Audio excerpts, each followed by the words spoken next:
ಸಿಂಹರಾಶಿ ಅಮೂಲ್ಯವಾದಂತಹ ಗ್ರಂಥ ಸಂಪಾದನೆ ಅಥವಾ ವಿಶೇಷವಾದಂತಹ ಓದು ಇದರ ಕಡೆ ಗಮನ ಹೋಗಬಹುದು. ನಿಮ್ಮ ಒತ್ತಡಗಳು ಇದ್ದರೂ ಕೂಡ ಮುಖ್ಯವಾಗಿ ಆಗಬೇಕಾದಂತಹ ಕೆಲಸಕ್ಕೆ ಗಮನವನ್ನು ಕೊಡಲೇಬೇಕಾದಂತಹ ಅನಿವಾರ್ಯತೆ ಅಲ್ಲಿ ಇರುತ್ತೆ ಅಂತ ಅರ್ಥ.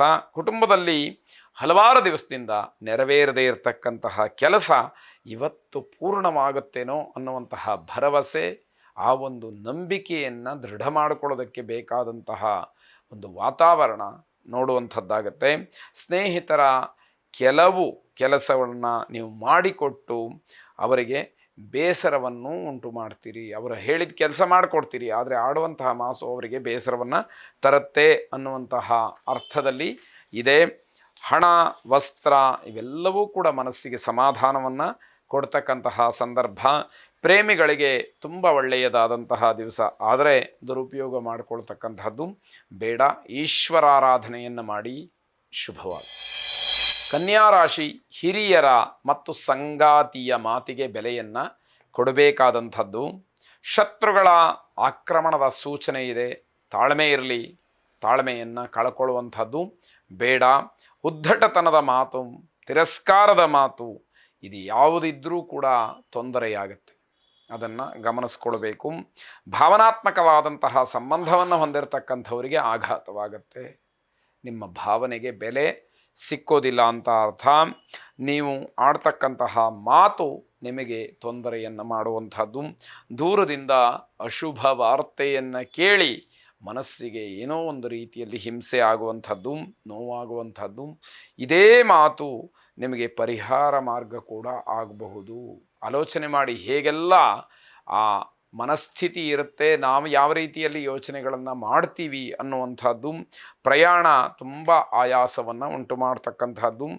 ದೇವರನ್ನು ದೂಷಿಸ್ತಕ್ಕಂತಹ ಸ್ಥಿತಿ ನಿಮಗೆ ನೋವನ್ನು ತರುತ್ತೆ. ಇದನ್ನೆಲ್ಲ ಸೂಕ್ಷ್ಮವಾಗಿ ಗಮನಿಸಬೇಕಾದಂಥದ್ದು. ಶುಭವಾಗಿ.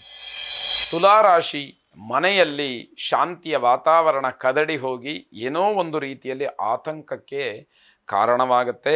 ಸುಖ ಇದ್ದರೂ ಕೂಡ ಅನುಭವಿಸುವಂತಹ ಯೋಗ ಇಲ್ಲ ಅಂತ ಏನು ಹೇಳ್ತೀವಿ, ಆ ಒಂದು ಪಟ್ಟಿಯಲ್ಲಿ ನೀವು ಬರ್ತೀರಿ ಅಂತ ಅರ್ಥ.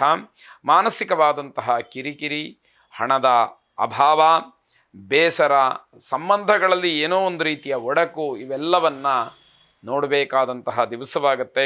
ಸಣ್ಣ ಪುಟ್ಟ ಆಸ್ತಿಯ ವಿಚಾರಕ್ಕೆ ದೊಡ್ಡ ಮಟ್ಟದ ಜಗಳ ಆಗ್ತಕ್ಕಂಥದ್ದಾಗತ್ತೆ. ಸಮಸ್ಯೆಯನ್ನು ಮಾತಲ್ಲೇ ಬಗೆಹರಿಸ್ಕೊಂಡ್ರೆ ಬಹಳ ಒಳ್ಳೆಯದು. ವಾಹನ ಖರೀದಿಯ ಬಗ್ಗೆ ಹೊಸ ಆಲೋಚನೆಗಳು ಮನಸ್ಸಿನ ಮೇಲೆ ಪ್ರಭಾವವನ್ನು ಬೀರುತ್ತೆ ಅನ್ನುವಂಥದ್ದನ್ನು ಗಮನಿಸ್ಕೊಳ್ಳಿ. ಜೊತೆಗೆ ಕಲಾಕ್ಷೇತ್ರಕ್ಕೆ ಸಂಬಂಧಪಟ್ಟಂತಹ ವ್ಯಕ್ತಿಗಳಿಗೆ ಶುಭವಾದಂತಹ ಸ್ಥಾನ, ಮಾನ, ಲಾಭ ಎಲ್ಲವೂ ಕೂಡ ಸಿಕ್ಕುವ ಸಾಧ್ಯತೆ. ವಾಹನಗಳನ್ನು ಖರೀದಿ ಮಾಡಬಹುದು. ಹಿಂದೆ ಮಾಡಿಟ್ಟಿದ್ದಂತಹ ಹೂಡಿಕೆಯ ಹಣ ಈ ದಿವಸ ಲಾಭಕ್ಕೆ ಕಾರಣವಾಗುತ್ತೆ ಅಂತ ಅರ್ಥ.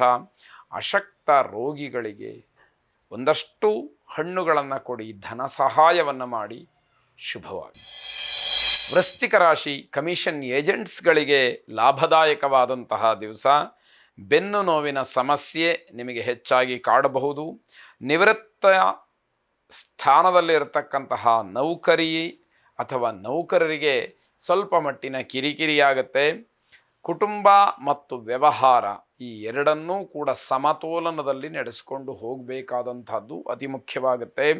ಮನೆಯಲ್ಲಿ ಏನೋ ಒಂದು ರೀತಿಯ ಸಂತಸದ ವಾತಾವರಣ, ಯಾವುದಾದ್ರೂ ಹಬ್ಬ ಇದೆಯಾ ಅಂತ ಕೇಳಿದರೆ ಖಂಡಿತವಾಗಿ ಏನಿಲ್ಲ, ಆದರೆ ಹಬ್ಬದ ಸಡಗರ ಮನೆಯಲ್ಲಿ ಇದೆ ಅಂತ ಅರ್ಥ. ಉನ್ನತವಾದಂತಹ ವಿದ್ಯಾಭ್ಯಾಸಕ್ಕೆ ನಗರಕ್ಕೆ ಹೋಗಬೇಕು ಅಂತ ಇರತಕ್ಕಂಥವ್ರು ಅಥವಾ ವಿದೇಶಕ್ಕೆ ಹೋಗಬೇಕು ಅಂತ ಹೇಳಿ ಇರುವಂಥವರಿಗೆ ತುಂಬ ಅನುಕೂಲಕರವಾದಂತಹ ದಿವಸ ಇದು. ಮನೆಯಲ್ಲಿ ಎಲ್ಲರೂ ಕೂಡ ಉತ್ಸಾಹ ಭರಿತರಾಗಿರ್ತಾರೆ. ವಿಘ್ನೇಶ್ವರನನ್ನು ಪ್ರಾರ್ಥನೆ ಮಾಡಿ. ಶುಭವಾಗಿ.